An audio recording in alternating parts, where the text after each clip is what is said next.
It's my delight to welcome each of you to this evening's program on Syria and Syrian refugees. This program is part of our year-long initiative on education and action around issues of migration. Our program was launched in February of last year and will conclude at the end of March. Let me remind everyone to put yourself on mute until it's time that you wish to ask a question. Let me say that this program on Syria, a case study in a refugee tragedy, is of great personal meaning to me. During the Iraq conflict, I was involved in programming in Iraq and arranging for the escape of Iraqi refugees into Syria. And we worked with the United Nations to establish a refugee processing center in Damascus. That program ended up being focused on work with LGBT Iraqi refugees. And in Damascus, we had a series of safe houses. That program worked extremely well until the Syrian security became aware of it. And consequently, my colleagues and I were blacklisted by Syrian authorities from entering the country. My work with Syria continued as we had UN, US, and UNICEF funded programming in Lebanon for about 5 years, working with the large number of Syrian refugees located throughout the country of Lebanon. So the issue of Syria and displaced persons and Syrian refugees is of very personal meaning to me. So I'm really delighted that we had this opportunity as Southwest Michigan to look at Syria as a case study. Before we begin, as part of my meditation today, the prayer that was recommended in the meditation book I utilize, I think is very appropriate as we begin this evening's program. Join with me. God of peace, strengthen us in love. Prosper the aid of humanitarian agencies and animate us to support them. Inspire us to embody Gandhi's instruction to live simply so that others may simply live. Transform misunderstandings into opportunities for reconciliation, reverence, and appreciation for difference. So be it. I turn the program over now to my colleague, Kathleen Hogan-Garrett, who has been a longstanding member of our migration working group. Kathleen? Thank you so much, Sid. So what I'm going to do is welcome all of you to another of our education programs in the Interfaith Action Migration Series. We started this by talking about how our faith traditions include stories of migration. And we're learning more about migration in the 21st century and how we can be advocates for their welcome of migrants, their protection, embracing newcomers, and in particular, the theme of our organization, that of bringing love and justice into this experience and support of migrants. This month, we're in the midst of, this month and in the first week of March, we're in an educational program, as Sid talked about refugees and learning about the Syrian crisis in particular. Along with tonight's program, what I'd like to do is invite you to participate in a book discussion next week with Dr. Wendy Perlman, the author of We Crossed a Bridge and It Trembled, Voices from Syria. That'll be next Wednesday at 6:30, March 3rd.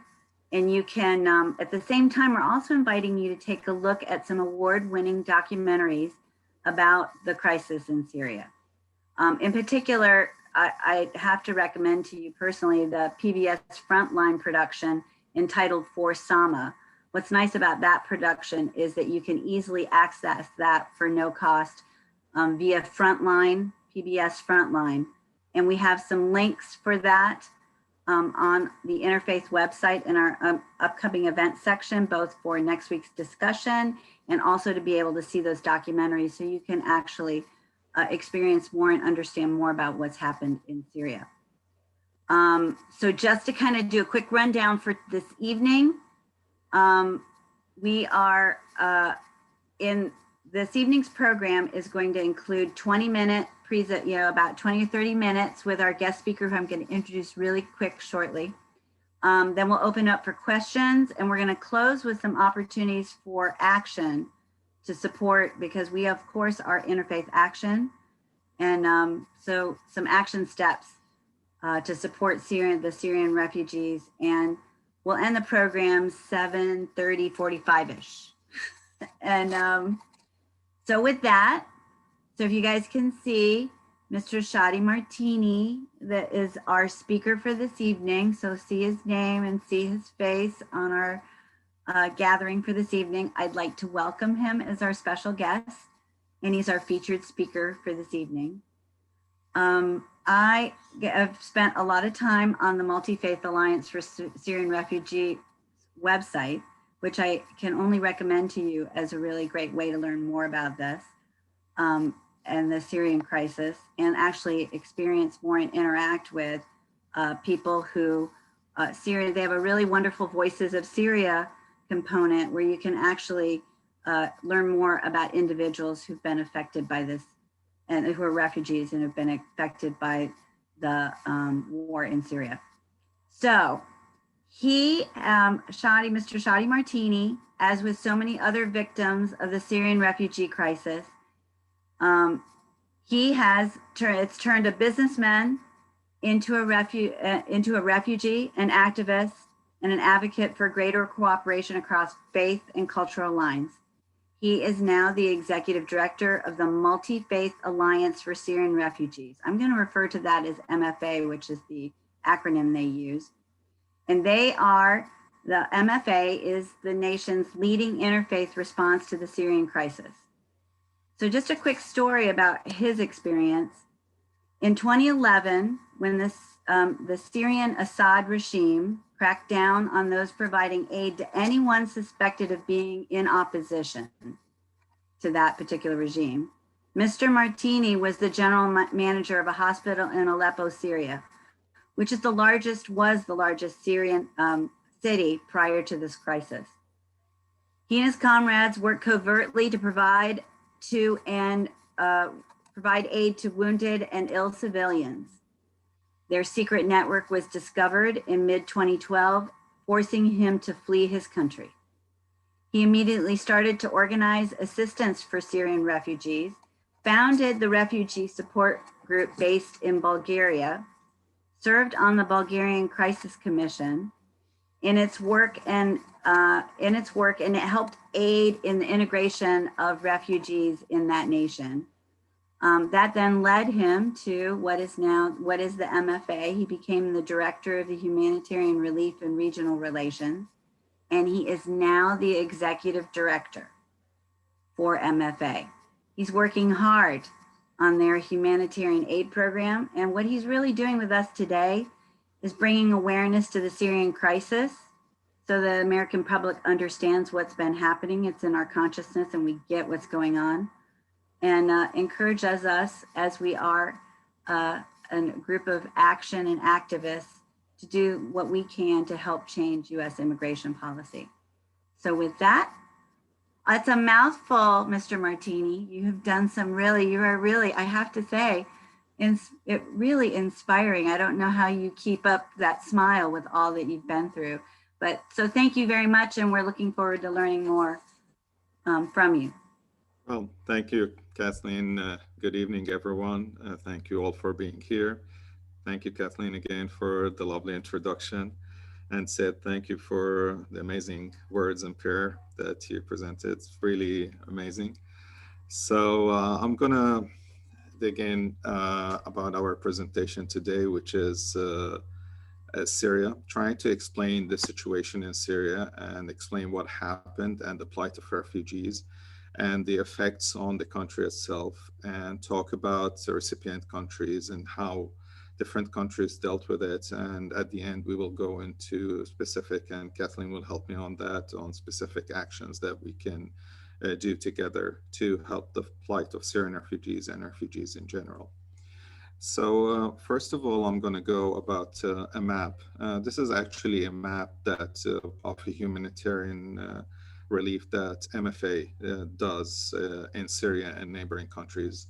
It's not exact. We try to replicate areas of control, but it's not accurate 100%. We divide areas of refugee access to them, so we don't follow the total political control by every entity in Syria, but it's close enough. The Multifaith Alliance was established in 2014, and our mandate was mainly to try, at the beginning, to try to advocate for refugee and refugee resettlement here in the US, and to try to advocate for more aid to Syria's war victim, to help to empower Syrians to rebuild their lives. In 2016, and in light of the elections of a new administration, the Trump administration, there was focus to reduce the number of resettled refugees and almost virtually bring it to a halt if possible. So MFA shifted its focus more on bringing aid into Syria and neighboring countries. And since then, since we started our program in late 2016, we've succeeded of bringing almost $170 million worth of aid to the region, which is helping tremendously in elevating the suffering and empowering people to rebuild their lives. So Syria, the capital is Damascus. As you see, it's in the heart of the Middle East, a very strategic area. In 2011, when I was living in Syria, there was a popular uprising, started in a city called Dara. You see it in the south of Damascus. And after that, it spread to other areas. And as time progressed and the crackdown by the central government in Damascus and the Assad regime became harsher, and using military force, things escalated into a war. This also gave opportunity to some radical elements to infiltrate the country and try to build their own entity, as known as ISIS and other groups. So there was a lot of people fighting to gain control. And as things progressed, we had intervention from different countries, world power, including Russia, which came to the aid of the Assad regime, and the United States, which came to counter ISIS, and at the moment is positioned mainly in this yellow area that you see, and Russia is mainly in this white area, and also this area in the south, Al Tanaf, where it is, that's also controlled by the US. And of course, we had Turkey going in also inside Syria, positioning its forces mainly along the northern border of Syria, the little area strip that you see in green, half of it, and some areas where you see the yellow. There's also the latest incursion by Turkish forces to take an area that was controlled by SDF, which is Syria Democratic Forces, and to try to push them back from its border. So now the situation is we have and of course, last but not least, Iran also was very much involved in the support of the Assad regime and also have control in a lot of areas.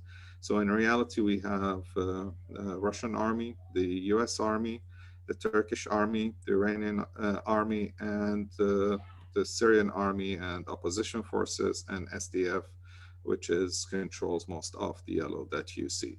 And from time to time, Israel bombs areas in this to confront Iran. So it's a little bit of a lot of world powers all having power in Syria, and there's a power struggle in Syria. And in mixed of all of this, you had between 20 to 22 million people populating this land. And this fighting and this crisis have created, as a lot say, it's the biggest humanitarian crisis since World War II. And now I will go to a little bit to the numbers. So it's estimated that over 11.1 million Syrians are people who need assistance. And close of this number is the people who are displaced. You can see that Syria is a young nation, so 6.6 million of them are children, and 5.47 are in places and hard to reach. Now, we have also an issue of a huge number of displaced people before that. One of the main things that I want to make a difference, there is always this number of 78 million people forcibly displaced. These are people that includes people who are displaced inside their country. And refugees are people who are forced to leave these countries. So according to UNHCR, it's 20.4 million under UNHCR mandate and 5.6 million under UNRWA, which is the Palestinian Refugee Organization. Out of these 20.4 million, 5.6 million are Syrian refugees. So as you can imagine, it's more than 25% of the total refugee population in the world.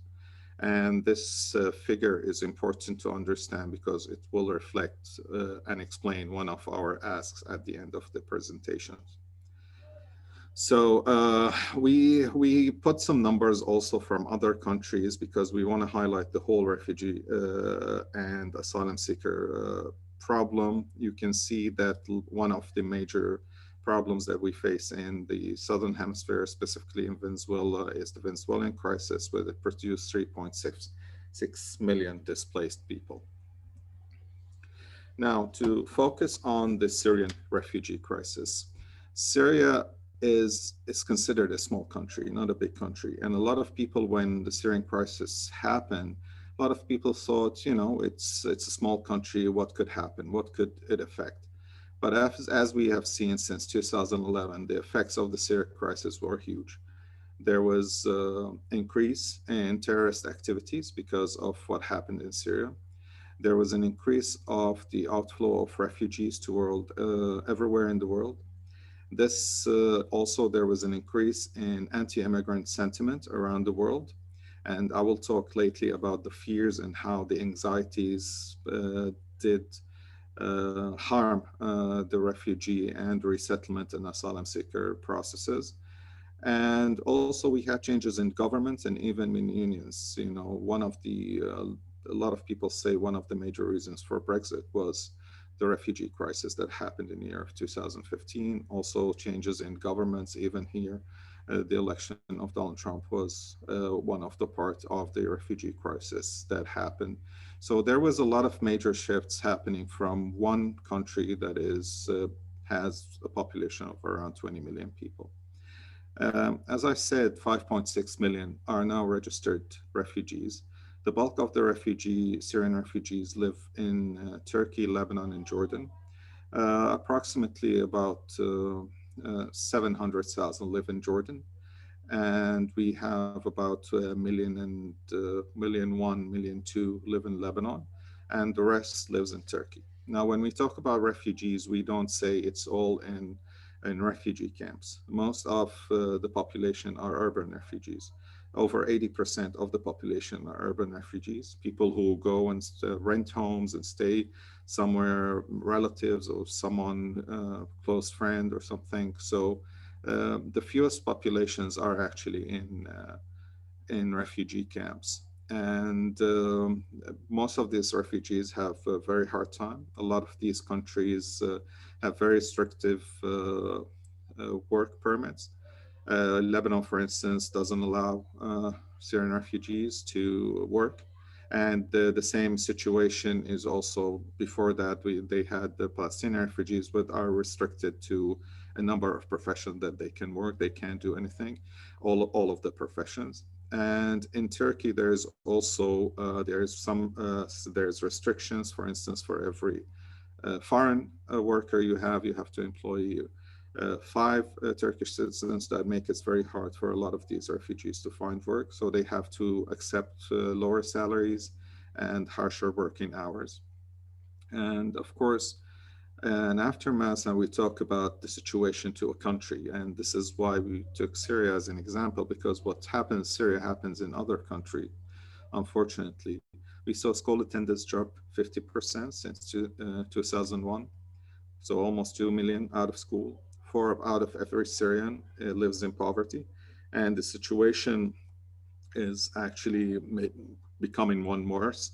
The Syrian lira, even though now the front lines are fairly stable, but the economic situation is going from bad to worse. The Syrian lira, when I was living there in 2011, was $1.47 to the Syrian lira. Now it's about, last I know, is about 3,400 for 1 lira. So people who are employed now are receiving the government salary, for instance. Their monthly salary is around $18. So you can imagine the hardship that people are living under. Life expenses, they have dropped 20 years. So the US government, other government do send a lot of humanitarian aid to Syria.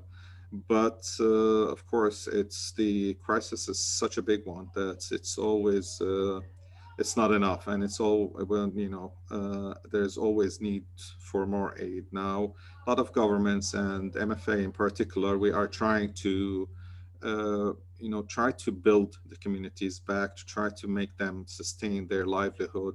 So it's more now, there is a more focus on stabilization, because emergency aid can do as much as it can do to, save people from hunger and cold and sickness. But you need to build, institutions, you need to build hospitals, school administrations.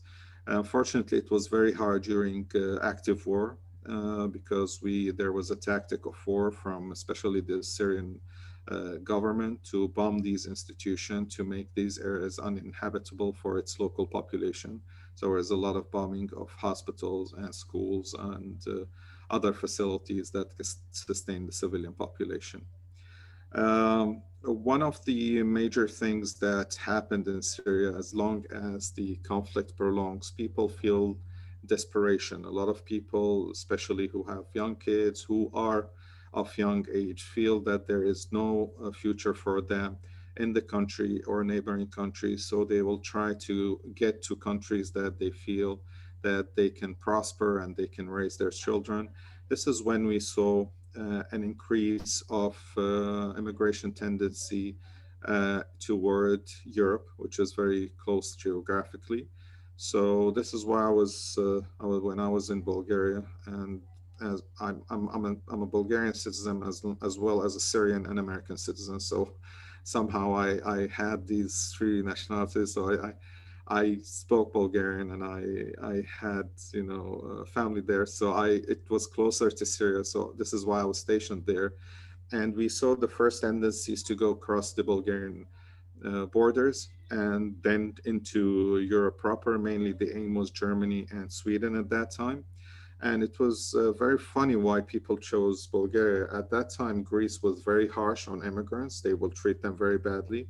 And Bulgaria had only borders that are 2 kilometers or 1.5 mile inside their territory. They didn't have a fence or anything to prevent anyone just walking in. The reason why, because Bulgaria was under the Soviet bloc, so the fencing was designed in a way to prevent people from escaping from the country, not coming into the country. So it was very easy for refugees to go through the Bulgarian border, because at that time, the thought was people trying to flee the Soviet bloc, not trying to escape to it. So it was inside. So when someone tries to escape, they slow down because they think they're already in Turkey, and the police will come and pick them up because in Bulgarian territory. So that was the reason that they started going there. And we saw in 2013 about 30 to 40,000 people cross into Bulgaria, which is, even though it's a European Union member, but it's financially, it's one of the least privileged countries. So it was a harsh reality for them, and they weren't prepared. So they accommodated refugees in a very, very harsh environment. So we worked with the government and other institutions and with the aid organization to rehabilitate these centers. And luckily, after 6 months of hard work and organization, we were successful in providing nice living centers for the refugees and process them much faster. So after that, the situation continued until we had the 2015 huge influx of refugees from Greece. There's a different reason for that. I can explain it in the Q&A, but virtually people were wholesale going through Greece to Macedonia, Serbia, Croatia, and then through Hungary into Germany. This flow of refugees, and I also was there on the borders between Greece and Macedonia. That was the bottleneck where everyone went through. It was around more than 1 million people that passed through this area in that year. One funny thing is that a lot of people didn't, it was an opportunity for a lot of immigrants from a lot of countries to use this route because it was easier, open, and cheaper. And everyone thought that if you claim you are Syrian, you would get asylum. Like, they didn't understand the asylum process very well. So they thought just by claiming that they would get asylum. Of course, the asylum process is much more complicated when you arrive and how you get registered. So when we were there, everyone was telling us, I'm from Syria. And since a lot of our staff were actually native Syrians, so they would know the accent, they would know the language if they spoke it. So we estimated at that time that probably not more than 40% are actually Syrians. But almost 90% told us they are Syrian. And after they went into the EU and the process, and we were very anxious, we were always joking about like how much it's going to be, because some agencies estimated as 70% were Syrians. I was telling them no way. And at the end of the day, after processing has happened, turned out only 27% were Syrians. So we were a little bit higher, but we were right that it wasn't that much. So but it's understandable because a lot of these countries also, and like I will show you after that, had very problematic issues in their countries and probably should have been admitted as asylum seekers. So this is the situation now in the EU. So after 2015, there was an agreement between the EU and Turkey, and the borders were closed. So you would see that the influx of refugees, and here are called asylum seekers because they can considered, since Syria is not a neighboring country to Europe, so anyone who's coming from a third country is called an asylum seeker. So you will see that the Syrian asylum seekers are still the highest. They have decreased. And the reason behind that people don't want to go, but it's because it's more expensive now to reach Europe and it's more dangerous. So you would see the numbers have lowered down, but they are still the number one, population of asylum seekers. Behind that, you will see countries, Afghanistan and Venezuela. And Venezuela is a new trend. When I was working there, it was Syria, Afghanistan, Iraq, the top three. Venezuela has become sadly number 3 on, and it has the highest increase as percent-wise. So that is the situation now in Europe. And of course, still you can see, if you see on the left-hand side, you can see that the largest, population are going into Spain, Greece, and Italy. It's just because of geography. That's the reason that people can cross to. These are the southern border of the European Union. And most of the people will go there and then try to seek asylum somewhere else. But because of European regulation, most of the time this is not admitted. But there are changes to amendments to this rule. Now, the resettlement process here in the U.S. So there, Syrian refugees since 2012, we have around 22,173. And I will show you in the second graph how it's happened during the year, and I will explain even with the previous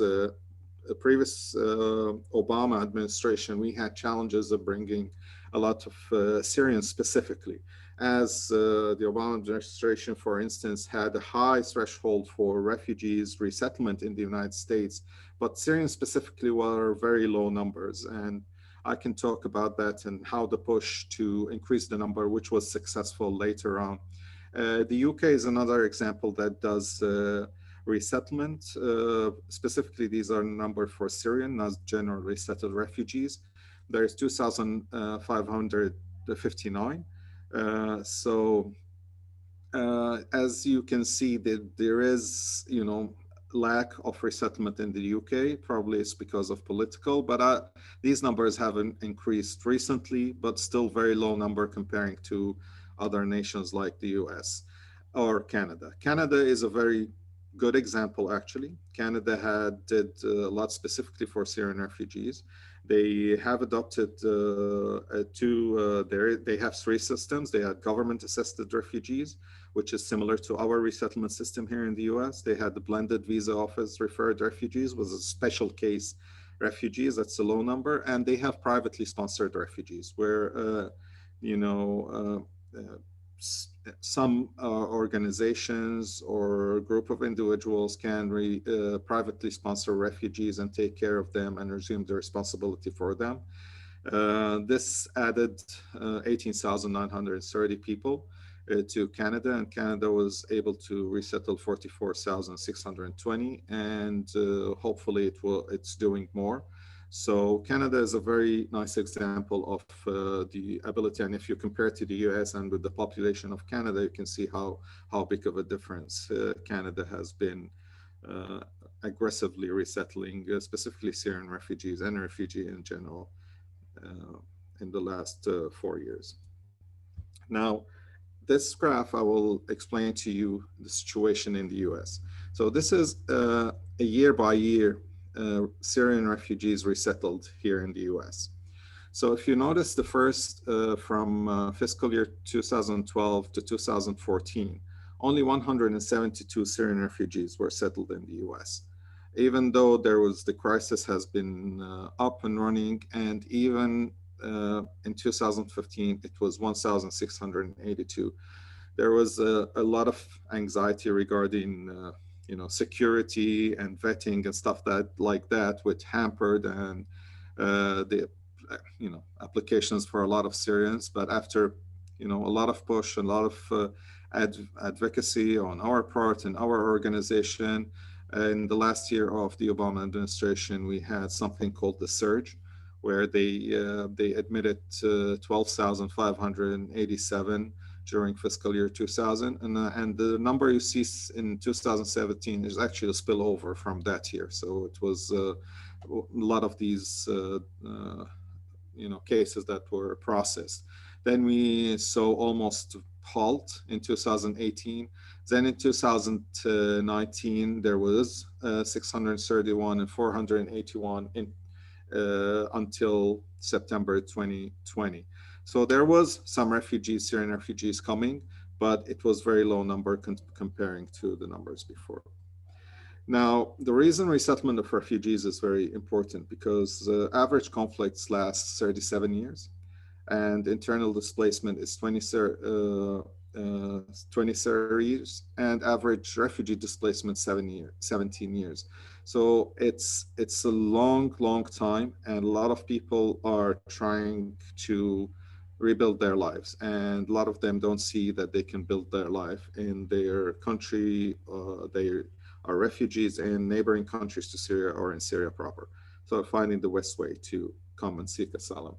Now, this is what I was talking about, that the great three fears. Now, a lot of this, we at MFA, we focused on why people are hesitant. Specifically, we analyzed this during the 2015 and 2016 election season, and we saw that there is three elements that are very important for people and local populations. One is there is an Islamophobia element, that most Syrians are Muslims, and there was an increase in terrorist activity by radical groups from the Middle East.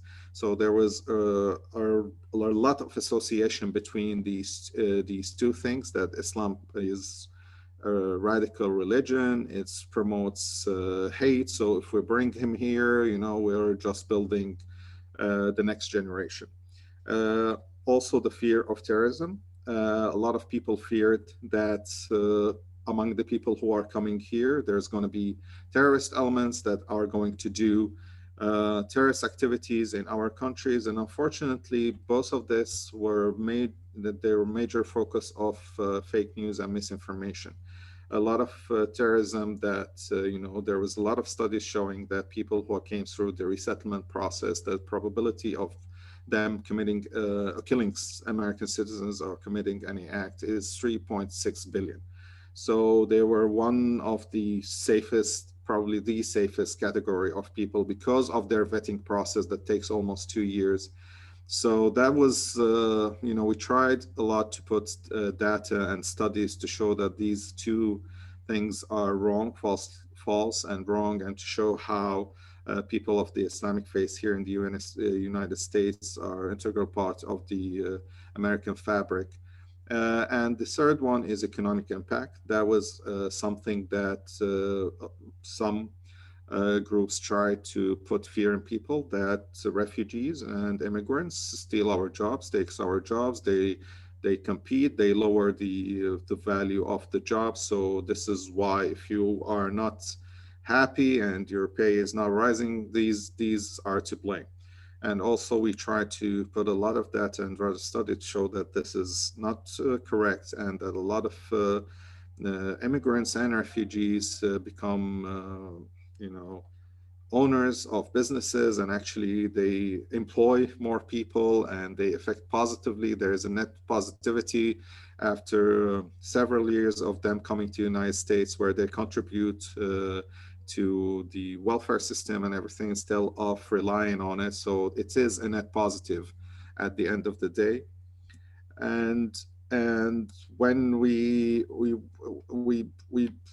give this example of a UK poll, and we also found, this is very interesting, that almost it's split. The countries, even the UK, is similar to the United States. It's like you have 25% of the population that is willing to open the doors, accept the immigrant and refugees, and there's 5% that don't want to let anyone in. They just, I'm fine. If you tell them, oh, your state is empty, I like it empty, I don't want anyone next to me, I don't want anyone 10 miles close to me. And you have 50%, which is the anxious middle, we call them. And this is the people we try to target in our three fears, because this is the 50%, which is a majority. Our people don't know. They haven't seen probably a refugee. They haven't seen a Muslim. A lot of these folks don't have the information, and when they read the wrong information and the information that puts fear in them, they get anxious, so they can move either to the one who the 25% don't want to let anyone in, or they can move to the 25% who wants to have more immigration into the United States. So this is a very important segment of the population that we need to engage, and we need to educate, and we need to talk to, and understand that it's not that they are bad people or selfish or anything. They just don't know. So it's very helpful on our part, all people who understand how immigrants have benefited these countries and what's the story of refugees and asylum seekers, to try to reach out to this segment of the population to help them understand the issue. And now I will take it to Kathleen, and I'm very sorry if I went over time to go over the task and what thing we can do. I'm happy to answer any question. Thank you very much. Shadi, there's so much happening there, and you're trying to educate us about a lot at one fell swoop. This has been excellent. So what I want to do first, before we do the community, what we can do, what I thought I would do is give you a little bit of a break and let you interact with us a little bit, and then we'll close out with what we can do and talk a little bit more about it, so we get some sense for where people are at. So what I'm going to do is just start. I'm going to open up with one question, Shadi.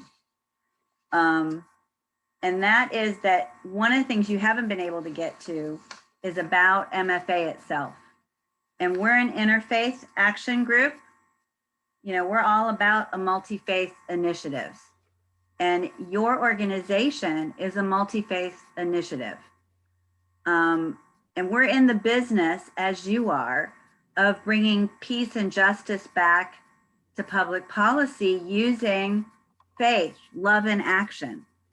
So can you talk a little bit about the world of this multi-faith organization that you're part of right now, and how is a multi-faith approach different in this humanitarian world, this humanitarian crisis world that you're dealing with, and more specifically for a refugee, for a Syrian refugee? What is the difference in the multi-faith approach?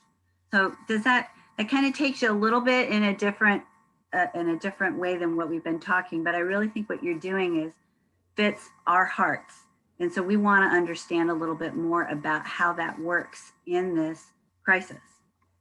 So I will start about how MFA started. MFA's founder is, she's called Dr. Georgette Bennett. She is a daughter of Holocaust survivors. So this in itself is very awkward for a person to engulf itself in the Syrian refugee crisis. And that's actually one of the things that attracted me to the organization, because it has a unique aspect dealing with the Syrian crisis that I haven't encountered in any other organization. I myself am Muslim. I was brought as a Muslim. And for me in Syria, you have to understand that in Syria, there was a lot of animosity toward Israel and Jews in general because of the war and everything. So this gave me like some kind of awakening on other faith groups and other people, and how it's our humanity that brings us together. And that's very important. And we can cross religious and ethnic and racial lines if we have a common human cause. So when she introduced me to the organization and her belief that religious institutions and figures have a moral authority, and they can bring something to the table and can energize communities in a very, very positive way. And she had her experience with her late husband, who was a rabbi who was involved in the Vietnamese refugee crisis, the boat people, and how he advocated for that as a Jewish faith leader. And so that's how we started the whole story. And since then, we have now over 100 organizations. Not all are faith-based organizations, but the vast majority are faith-based organizations. Probably we're the only organization dealing with the Syria situation that you have Jews, Muslims, Christians, Sikhs, and all other, even secular organizations working together in a common cause. This in itself, the story empowers everyone to come in, because you're always welcome. We're a very diverse bunch of group and organizations and people, and just the story. I'm just telling everyone how we started and what we're doing, and the groups are gives incentive to people to join in and try to be helpful in our mission. Beautifully said. That's so helpful from the standpoint of how how MFA starts and what's inspiring as a diverse group, and really what you say about humanity is key, and that's really an awful lot, that love and justice as human beings. So I am going to, I have another question, but I don't want to keep all the people who are participating. So let's ask a few other questions. Does anybody else would like to jump in and ask Mr. Martini a question or two?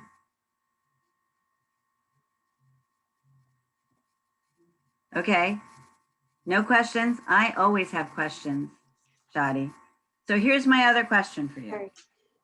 Oh, is there somebody out there that did have one? Oh yeah, I wanted to ask Kathleen how the pandemic has affected the refugee crisis situation this past year, and if you've seen an increase in people trying to flee and all of that.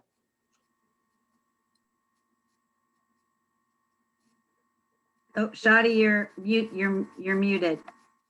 Sorry. Sorry, always happens. So thank you for the question. Excellent questions. Yes, it did. So the pandemic, it has tremendous effects. First of all, on the situation inside Syria. Places where you have, so one aspect that I didn't talk about, that you have huge displacement camps.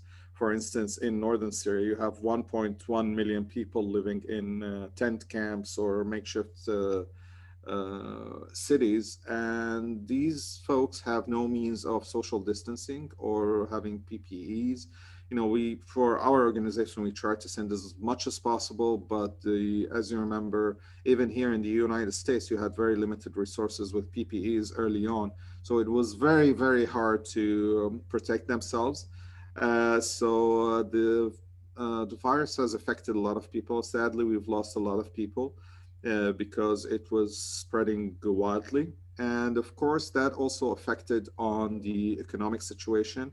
If you talk areas under control of the government or outside the control of the government, and that puts an extra pressure on people to try to find safety for them and their families somewhere where they can bring up their families. It's also affected the ability of bringing aid. For instance, for us, until now, we have an issue if as simple as getting an appointment for a truck to get a container from a warehouse to the port to send it there.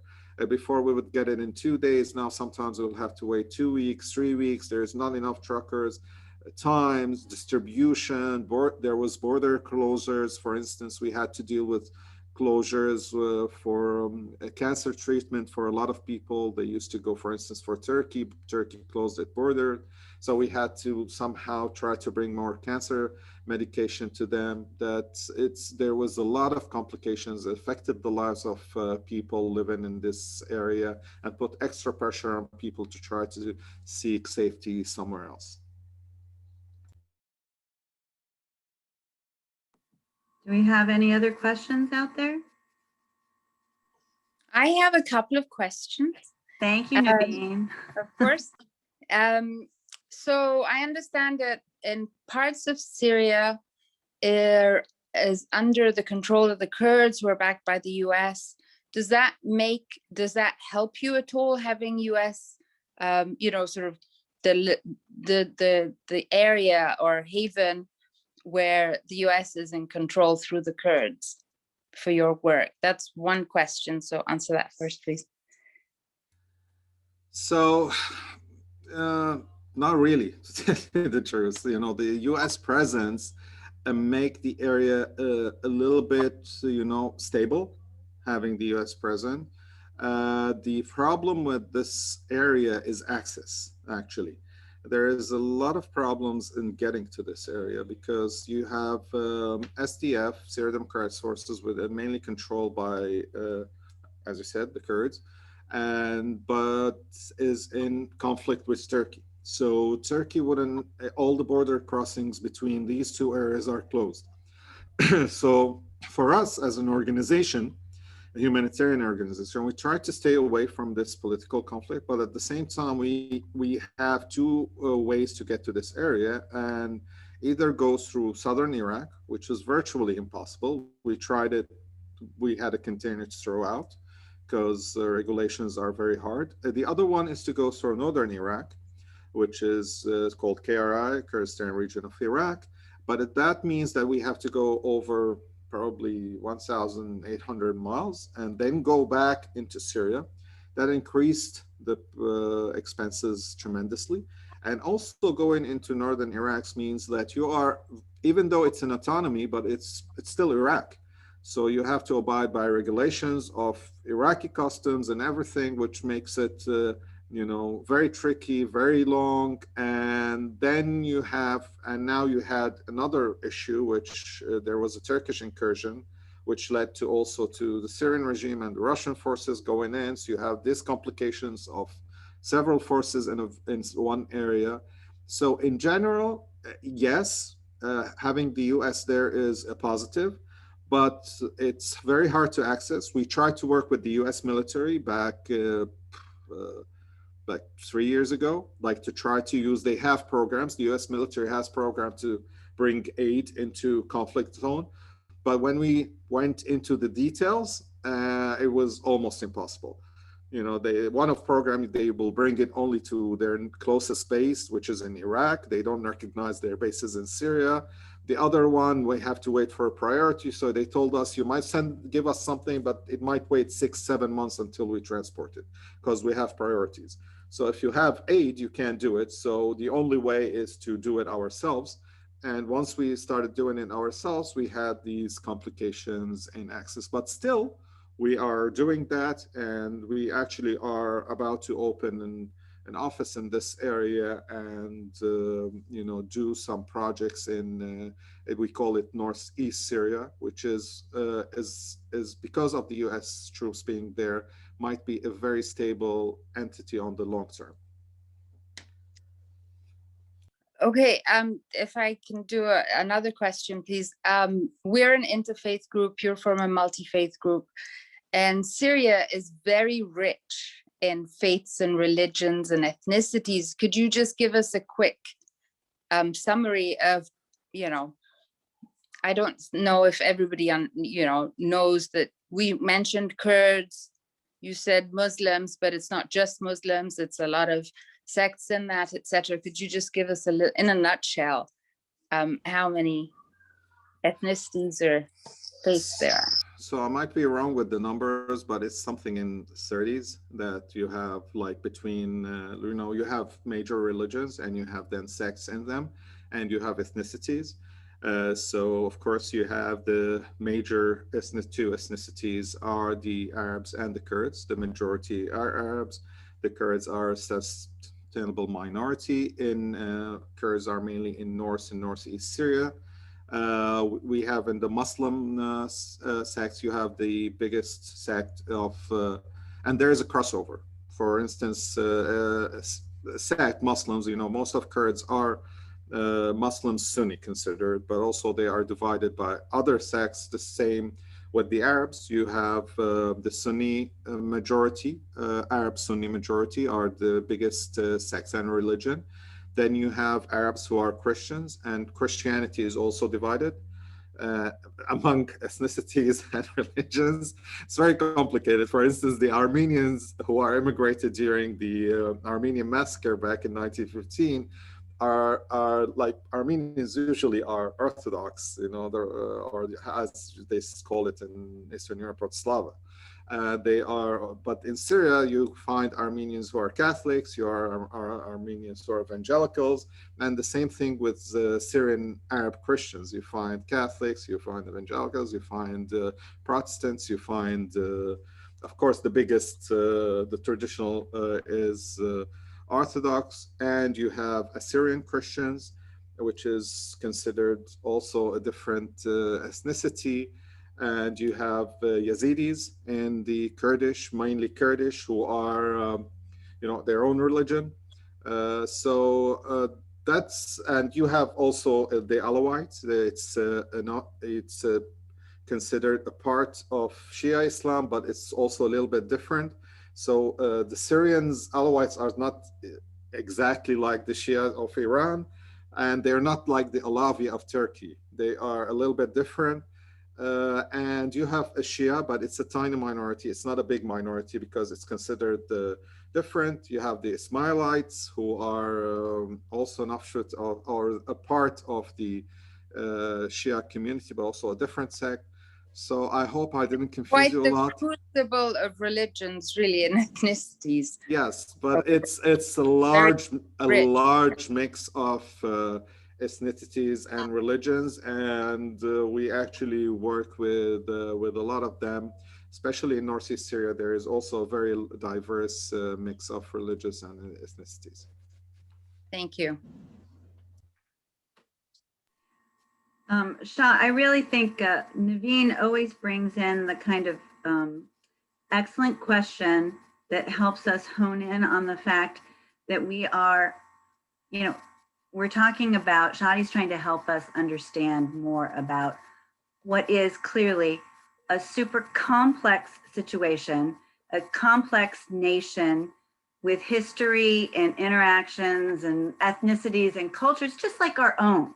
And that's really what's always beautiful about how Naveen kind of brings it home. It ain't any different there in Syria than here. It's complex, full of all kinds of intricacies. And my last quick question before we get to what we can do in our faith community is that we have as a nation really in that misinformation world. And one of the things you're trying to combat, Shadi, is the issue of Islamophobia, because Naveen points out that Syria is as beautiful and complex and crazy as our own country. But it has been narrowed into this concept of, and that you are fighting this fear.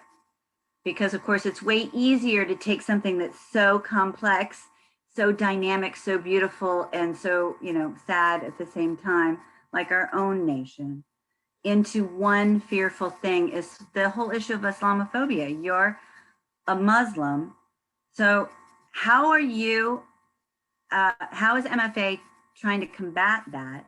And then you, as a man of faith, how do you deal with these kinds of prejudice, you know, how it's been narrowed to be a single issue, a single cultural, religious focus? How do you cope with that as a faithful person? How do you deal with that every day in your own faith, being a focal point of a fear and a misunderstanding of an entire, you know, war, a people? So two kind of interesting, kind of complex questions associated with the complex nature of our world and how it's brought down to one thing. Well, thank you, Kathleen. I think that we have a personal responsibility as well as community responsibility of community. But personal responsibility is to be positive and have, you know, show the goodness of your upbringing and your faith and your tradition to other people. That affects a lot of people. You know, if you have a good neighbor who is a Muslim and he's, you know, a nice neighbor, a person who comes and helps you, who is there if you have an issue with your car or you're stuck in the snow, you know, that changed a lot of things. You know, your interactions are very important. So I try to do it personally. At the same time, I try to, and with MFA, we had a lot, and to go to places that we are not singing to the choir, let's say. Places where we have, you know, we have to explain, we have to talk, we have to engage, so that people can see. Because we did one experiment. I'm going to talk about the experiments to explain what I'm trying to say. We had a problem of one refugee camp in Bulgaria. There was this town that is close to the border where the refugees are coming, and the government tried to establish a refugee center there. And there was there was a lot of people that trying to stir up trouble and saying, oh, there's an increase in crime, that this would happen if these refugees come here to our community. So we would talk with the local authority and with the government and said, you know, and we adapted a program where we brought in the community, people from the community, and we brought them Syrians who lived in Bulgaria for 20, 30 years, speak the language perfectly, know the tradition, and we brought in refugees. And we brought them all together in one town hall format, and they started talking. The refugee told them about their experience, because one misconception about refugees is that they are coming here to for get good jobs. You know, most of their refugees had very good professions. You know, refugees are from judges to doctors to scientists to grocery shop workers to truck drivers, you know, students, you know, they're a sample of their society. So when we started to mixing these people together and talking together, and we brought them Syrians that have been in this community for a long time, and they saw them, and one lady said, "Oh my God, you could be my neighbor for 20 years. I wouldn't know that you were Syrian." So, you know, people understood that these folks are like us. We're not different. You know, might be from different countries or from different religions, but actually we have the same, you know, attitudes toward life. So that's very important for people to engage with others, to do outreach to others, and to explain in a calm way, in an intelligent way, the differences.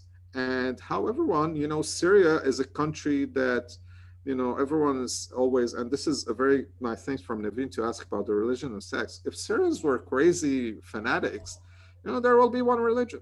Okay, Spain, you have only Catholics now. You know, you don't have Jews and Muslims over there because, you know, you had the Inquisition. So you had a period, but in Syria and a lot of these countries in the region, you know, you didn't have this. People continue to live. You have sects and you have religions that goes on, you know, thousands of years, and they're still there. So there is ability to work with each other, and the ability to explain to other how, you know, these folks are not, you know, totally crazy. We're just normal people that had a disaster at the moment, and we need refuge for this time, and that's it.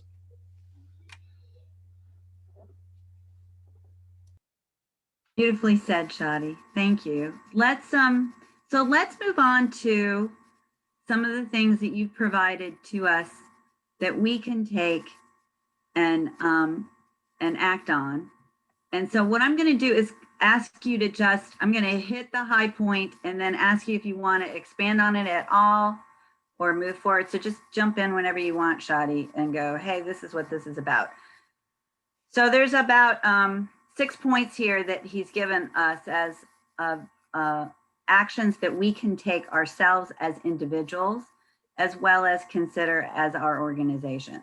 So the first one is about asking two congressional representative Boyle, it's Brendan Boyle from Pennsylvania and Adam Kissinger from Illinois to reintroduce their House resolution condemning military attacks on Syrian hospitals, medical personnel, and emergency responders.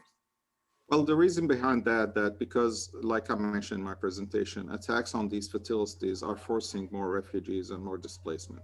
So trying to put pressure on warring parties, specifically the Russian and the Syrian regime, of not targeting these facilities would prevent people from leaving their areas and their homes and seeking shelter somewhere else. So at the end of the day, every refugees, if you ask them, where do you want to, where is the best place you want to go? I want to go home. So keeping people home is the best option.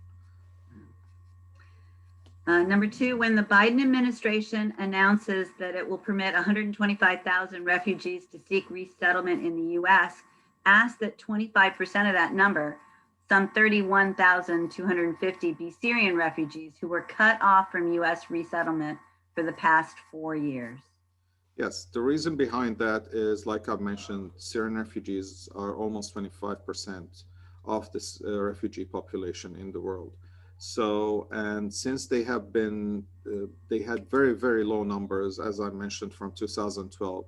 So it's high time for the US administration to prioritize at least 25% number for Syrians to come in. We still have a huge number of refugees sitting in Lebanon, Jordan, and Turkey with no ability to work and progress their life. Encourage our community to welcome refugees and assist in private resettlement. Civic and religious groups and educational groups are now looking at how they can sponsor a refugee family to better help integrate them into their locations. Yes, that's something that we want to adapt, something close to the Canadian model. Of course, there is some. It's legal here in the U.S., but there is some restriction, probably because of our system is different from the Canadian. You know, Canada is more socially generous in its system, but it's doable. We had some people reach out to Canadian organizations to do it.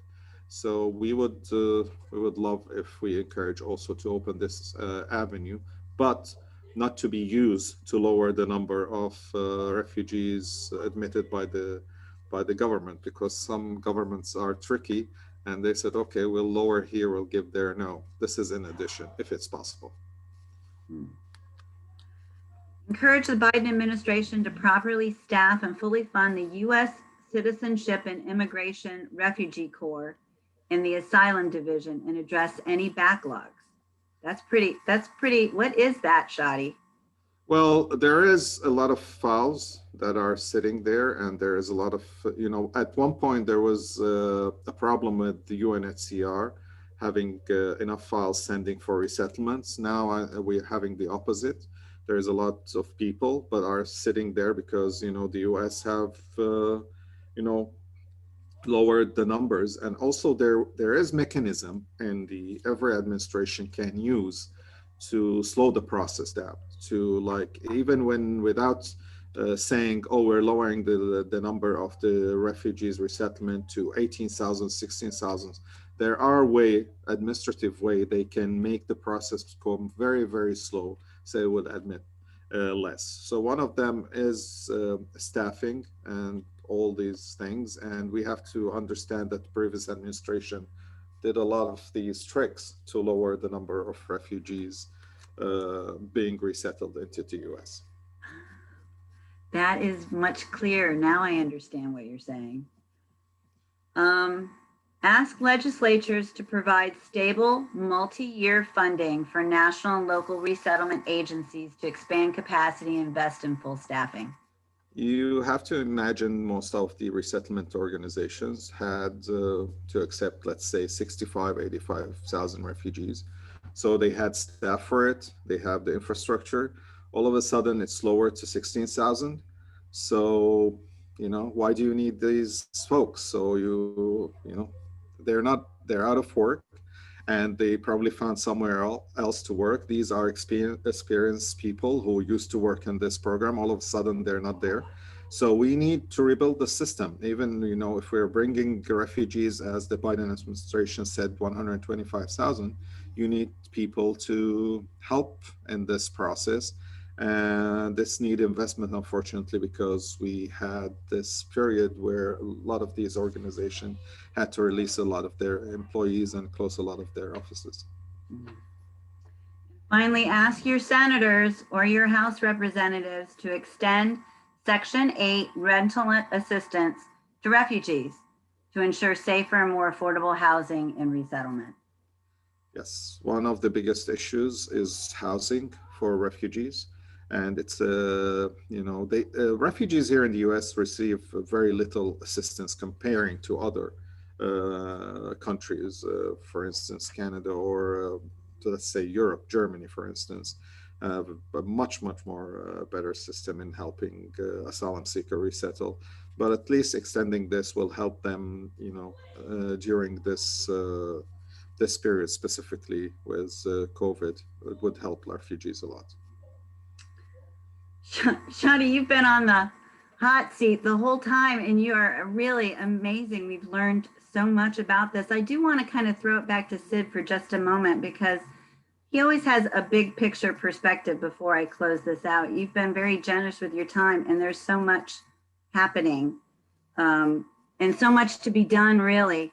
And Sid could help us kind of get a sense for where things are going in the United States at the moment with the Biden administration. And you're on mute, Sid.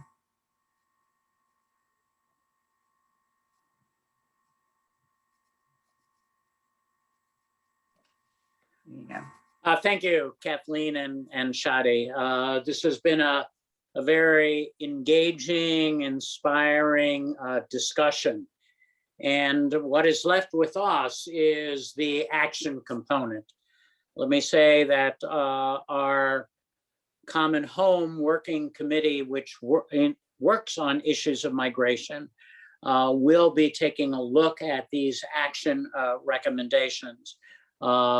Some of them are already a part of our policy platform that was approved this January. Others we will look at adding to our policy platform.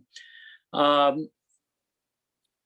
think what we have heard this evening is that we as a multi-faith community here in Southwest Michigan have an opportunity to influence refugee resettlement in our part of Michigan, but also an opportunity to influence US policy around refugees in general and Syrian refugees in particular. But we also have an opportunity to be global citizens and to be attentive to those populations around the world that are displaced within their country or are seeking safe haven outside of their country. And this is the work of people of faith to come together to offer compassion and also to advance justice. So that is our charge. And that is the work that awaits us. So Shadi, thank you for guiding us. We look forward to ongoing partnership efforts as we endeavor to create justice for refugees around the world. Again, thanks to everyone for your time this evening. And Kathleen, another final word about next week. Yeah, I want to make sure everyone knows that on the comment on the Interfaith Action website, under Common Home is the content right now for this entire series. There's links to the Multifaith Alliance for Syrian Refugees website. I encourage you to take a look at the, I mentioned before, some profiles they're doing with refugees, but also all the work that their organization's doing in the way of active assistance to refugees in Syria. It's fascinating stuff, and there's ways for you to give yourself. So, you know, on the fundraising front, I'm going to make the fundraising pitch. You can make a gift. There's some big gifts. The most fascinating part, Shadi, I've ever seen in the fundraising realm that I've ever seen was to like fund a container. Yes. There's a campaign where you can fund a container of humanitarian supplies. It's pretty impressive program. I think that's really exciting. Yes. So in our so thank you so much for your time. You've inspired us. I want to thank Sid for making this happen with Mr. Martini. This is fascinating and really important work. And Carly is there. See her? She like makes all this stuff come together. You guys find out about it. She makes our entire, she's the tech guru. She's our Interfaith Action Coordinator. Thank you, Carly. She always, whenever I dial her, I send her a note and go, you know, I forgot this. Will you do this? She always takes care of it. So thank you very much. And so next Wednesday on March 3rd, we will have a book discussion. So you still have time. You can get your Amazon book, and it's called We Crossed a Bridge and It Trembled. And we actually have the author joining us for that discussion, Dr. Wendy Perlman, who's from Northwestern. She's a professor across the lake at Northwestern University. She's going to join us, and we're going to learn more about, essentially what that book is about is she spent about 3 years interviewing refugees, Syrian refugees in countries all over the world, and pulled together a really magnificent book. I think you'll be inspired by learning more about people who are experiencing the loss of their home, and they just want to go back. They just want to get their lives back. And so we'll get an opportunity to learn how she, talk about her book and learn about how she pulled all that together. So that's at 6:30 on March 3rd, Eastern Standard Time. Same bat time, same bat channel, as they say. And thank you very much, everyone. It was great to have you with us. Thank you, Shadi. It was really Thank you, everyone. Thank you great to for meet you. inviting me. Thank you. And have a nice day.